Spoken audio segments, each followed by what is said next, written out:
अस्सलाम वालेकुम nursery class, कैसे हैं आप सब। उम्मीद है कि आप सब ठीक होंगे। प्यारे बच्चों, आज हम करेंगे एक और नया हर्फ जिससे कहते हैं जीम, और इसकी आवाज़ है ज। ठीक है, तो इन्होंने जग के साथ हम पहले जीम की शक्ल बनाएंगे। इस तरह से आप एक स्ट्रेट लाइन लगाकर ऊपर जाएं और जग की इर्द गिर्द आप इसको पूरा करें। ठीक है, इसके अंदर एक डॉट भी लगाएं क्योंकि जीम के अंदर होता है एक नुक्ता।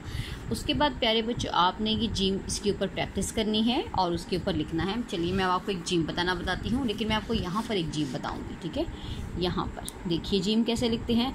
सबसे पहले आप एक लाइन तक एक छोटी सी लाइन लगाएं, उसके बाद डॉट तक। उसके बाद आपने एक और छोटी सी लाइन लगानी है, ज़्यादा बड़ी लाइंस नहीं लगानी।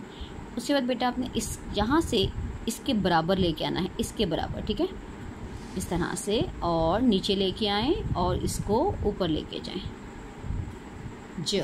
ठीक है, अब एक दफ़ा मैं आपको दोबारा बता देती हूँ क्योंकि मेरा लफ्ज़ थोड़ा सा टूट चुका है।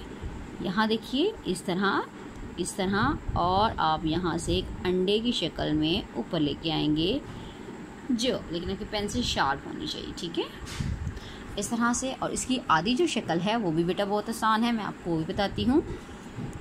ऐसे ऊपर जाएंगे स्ट्रेट, और ऐसे आप इसको नीचे लेके आएंगे जो। इसकी बहुत अच्छे से प्रैक्टिस करें। अगर आपको इसको अभी लिखना नहीं आया, आप कॉपी पे भी बहुत सारी प्रैक्टिस करें। तो अब आप ये वर्ड लिखिए जीम और जो।